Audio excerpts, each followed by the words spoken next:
మాతృదేవో భవ. శ్రీధర్యం YouTube channel వీక్షకులందరికీ స్వాగతం, సుస్వాగతం. ఈ రోజున మనము 4వ తారీఖు ఫిబ్రవరి నెల 2024 నుండి 10వ తారీఖు ఫిబ్రవరి నెల 2024 వరకు మనం కన్యా రాశి వారి యొక్క గోచార ఫలితాలు తెలుసుకునేటటువంటి ప్రయత్నం చేద్దాము. గ్రహాలు ఏ రాశుల్లో సంచరిస్తూ ఉన్నాయి, వాటి యొక్క ఫలితం ఏ విధంగా ఉంటుంది అనేటువంటి వాటి గురించి మనం చర్చించుకుందాము.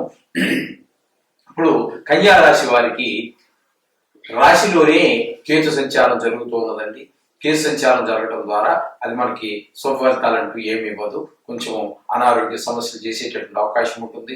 కొంచెం దేవుని పూజలు ఎందు కొంచెం అశ్రద్ధ కనపరిచేటటువంటి ఫలితం ఉంటుంది. అలాగే ఆరోగ్య విషయంలో కూడా కొంచెము శరీరానికి సంబంధించినటువంటి ఆరోగ్య విషయంలో కూడా చిన్న అదే జలుబు కావచ్చు, దగ్గు కావచ్చు, జ్వరం కావచ్చు, ఇట్లాంటి చిన్ని మైనర్ సంబంధించినటువంటి అనారోగ్యాలన్నీ కూడా పొడచూపేటటువంటి అవకాశం ఉంటుంది. అలాగే మనకి చతుర్థంలో కుజ శుక్రుల యొక్క సంచారం జరుగుతోందండి. ఈ చతుర్థంలో కుజుడు గాని చతుర్థంలో శుక్రుడు గాని శుభ ఫలితాలు ఇవ్వజాలండి. అంచేత అయితే శుక్రుడు వారం రోజులు పూర్తిగా అక్కడ ఉంటారండి. 6వ తారీఖు మళ్ళీ అక్కడ 4వ స్థానం నుండి అంటే ధనురాశిలో నుండి మకరంలోకి ప్రవేశిస్తారు. ప్రవేశించడం వల్ల కూడా మనకు ప్రత్యేకంగా వచ్చేటటువంటి ఫలితం అయితే ఏమీ లేదు. 4లోను 5లోను కూడా మనకి శుక్రుడు యొక్క ఫలితాన్ని మనం 4లోను 5లోను శుక్రుడు మనకి యోగకారకుడు అవుతున్నాడండి. 4లో ఉన్నప్పుడు శుభ ఫలితాలు ఇస్తాడు, 5లో ఉన్నప్పటికీ శుభ ఫలితాలు ఇస్తాడు. కేవలం కుజుడు మాత్రం మనకి శుభ ఫలితాలు ఇవ్వజాలడండి. ఇకపోతే షష్టమంలో మనకి రవి బుధుల యొక్క సంచారం జరుగుతోందండి. ఈ రవి బుధుల యొక్క సంచారం వల్ల మనకి కొంచెం అనారోగ్యాలు పొడసూపేటటువంటిది, రుణాలు అప్పు చేయవలసి రావటం అనేటటువంటిది, మన యొక్క ఆలోచన ధోరణి కొంచెం సరిగా లేకపోవడం అనేటటువంటి విషయాలన్నీ జరిగేటువంటి అవకాశం ఉంటుంది. అందుచేత ఇకపోతే సప్తమంలో మనకి ఈ షష్టమంలో మనకి శని భగవాన్ యొక్క స్వక్షేత్రంలో సంచారం జరుగుతోందండి. ఆ స్వక్షేత్రంలో జరగడం వల్ల స్వక్షేత్రం యొక్క ప్రభావం చాలా ఉంటుంది, మనకి చాలా ఉపయోగపడతారు. కానీ ఏమైనప్పటికీ 6వ స్థానం కాబట్టి కొంచెము ఆ ప్రభావం కూడా కొద్దిపాటు ఉంటుంది. అలాగే సప్తమంలో మనకి రాహు యొక్క ప్రభావం ఉందండి. రాహు యొక్క సంచారం జరుగుతోంది కాబట్టి రాహు యొక్క ఫలితాలు మనం పెద్దగా ఆశించడానికి ఏమీ లేదండి. కొంచెము కుటుంబంలో భార్య పిల్లలు చికాకు కలిగించడం, లేకపోతే మన పెద్దవారి యొక్క ఆరోగ్యంలో కానీ ఆరోగ్య విషయంలో కావచ్చు, మాట విషయంలో కావచ్చు, ధన విషయంలో కావచ్చు చిన్న చికాకులు కలిగించేటువంటి అవకాశం కుటుంబంలో రాహు వల్ల జరుగుతూ ఉండేటువంటి అవకాశం ఉందండి. ఇక అష్టమంలో మనం కనుక తీసుకున్నట్టయితే గురువు యొక్క సంచారం జరుగుతోంది. అష్టమంలో గురు సంచారం కూడా మనకి శుభఫలితాలను ఇవ్వజాలదు. కావున ఈ మనకి అనుకూలంగా ఉన్నటువంటివి ఏంటంటే ఒక్క శుక్రుడు శని 2 గ్రహాలు మాత్రం మనకు అనుకూలంగా ఉన్నాయి. మొత్తం మీద ఈ కన్యా రాశి వారికి ప్రతికూలమైనటువంటి ఫలితాలు ఎక్కువగా ఉన్నాయి, అనుకూలమైనటువంటి ఫలితాలు తక్కువగా ఉన్నాయి. అయినా కూడా మీరేమి కంగారు పడక్కర్లేదండి. జాతక ఫలితాల మీద ఆధారపడి ఎక్కువగా ఉంటుంది, గోచార ఫలితాల మీద ఆధారపడి చెప్పుకునేటువంటి విషయం చాలా తక్కువగా ఉంటుంది. కాబట్టి ఈ వారంలో కూడా మనం ఇబ్బంది పడకుండా ఉండాలి అనుకుంటే ఖచ్చితంగా ఈ నవగ్రహ జపాలు అదే శ్లోకాలు మనం చెప్పుకున్నాం కదండి, అవి చదువుకోండి. గుడికి వెళ్ళండి వీలైతే, లేకపోతే ఇంటి దగ్గరే చేసుకోండి. చేసుకుని మామూలుగా మీరు నిత్యం పూజ చేసుకోండి. చేసుకున్నట్టయితే మీకు అన్ని సుఫలితాలు జరుగుతాయి. అలాగే అన్ని సుఫలితాలు జరగాలని కూడా నేను మనసారా ఆకాంక్షిస్తూ ఉన్నాను. శోభం భూయాత్.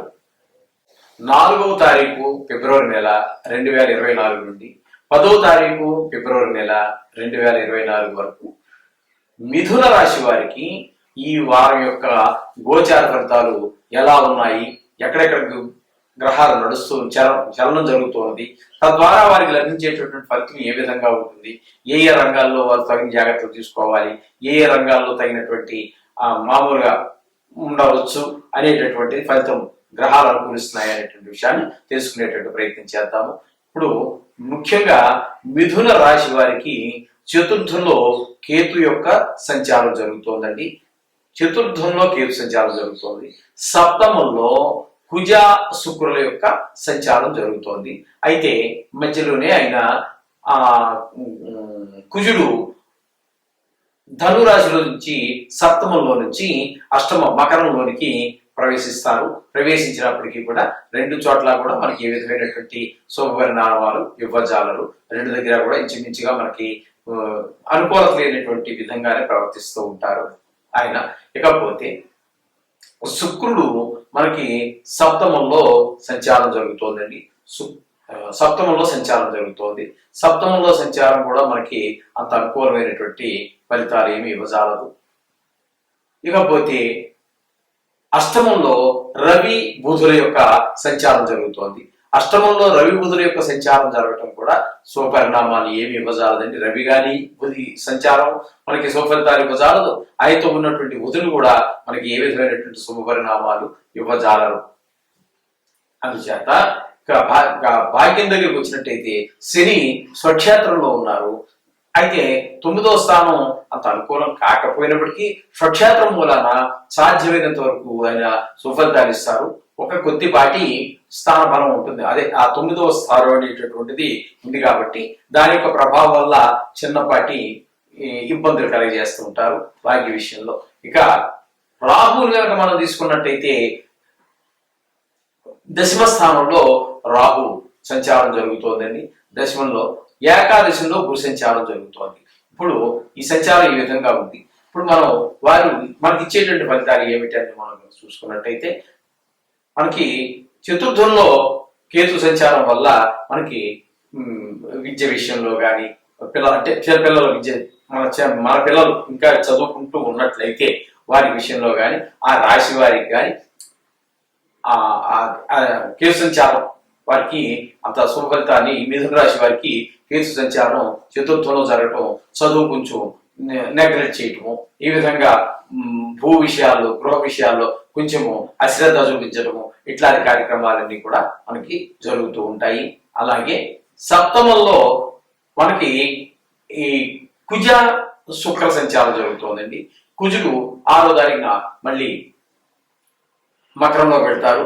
అయినా ఎక్కడికి వెళ్ళినా కూడా 6లో 7లో ఉన్నప్పటికీ 8లో ఉన్నప్పటికీ కూడా కుజుడి యొక్క మనకి సహకారాలు ఉండవు. అట్లాగే కుటుంబ విషయంలోనూ కొంచెము భార్య పిల్లలతో కొంచెం కటువుగా మాట్లాడటం అని ఈ విధమైనటువంటి తద్వారా కొంచెము మంచి విషయాలు భార్య బిడ్డలతో కొంచెం సఖ్యత లేకపోవటము, ఈ విధంగా మీరు మాట్లాడే మాట ద్వారా వాడు కొంచెము నొచ్చుకోవటము, ఇట్లాంటి లేకపోతే వాడు మాట్లాడటం ద్వారా మీరు నొచ్చుకోవటము, ఇట్లాంటివన్నీ జరుగుతూ ఉంటాయి. అదే విధమైనట్టుగానే శుక్రుడు కూడా మనకి వివాహకారకుడు కాబట్టి మామూలుగా ఆయన సప్తమ స్థానంలో ఉండడం, ఆయన దాని వల్ల కూడా మనకి కుటుంబ స్థానంలోనూ అదే భార్య బిడ్డలతో కొంచెం మాట కట్టుతాము, వాళ్ళతో కూడా మన మాట వాళ్ళకి పొసగకపోవటము, వారి మాట మనకి పొసగకపోవటము, ఈ విధమైనటువంటి కాకుండా మనకి శుక్రుడు వల్ల లభించేటటువంటి సౌకర్యాలు ఏవైతే ఉన్నాయో అవి కూడా మనకి సుఫలితాలు ఇవ్వజాలవు.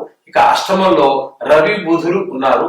అది కొంచెం మనకి కొంచెం ఆరోగ్య విషయంలో వాటిలో కొంచెం ఇబ్బంది పెట్టేటటువంటి అవకాశం ఉంది. రవి అంతే. మన బుద్ధుడు ఏంటంటే మనకి జ్ఞానం సరిగా మనం అన్ని తెలుసున్న విషయాలే సరైన రీతిలో మనం ఆలోచించలేకపోవటం, ఇట్లాంటి పరిణామాలన్నీ మనకు జరుగుతూ ఉంటాయి. ఇక భాగ్యం దగ్గరకు వచ్చినట్టయితే మనం శని స్వక్షేత్రంలో ఉన్నారు.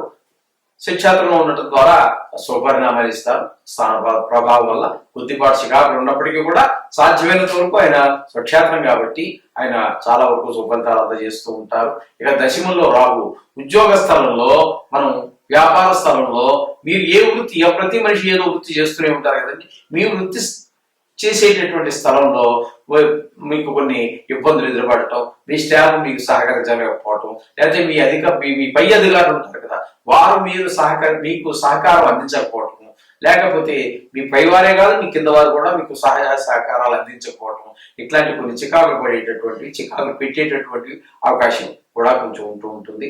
అలాగే ఏకాదశిలో మనకి గురు సంచారం జరుగుతుందండి.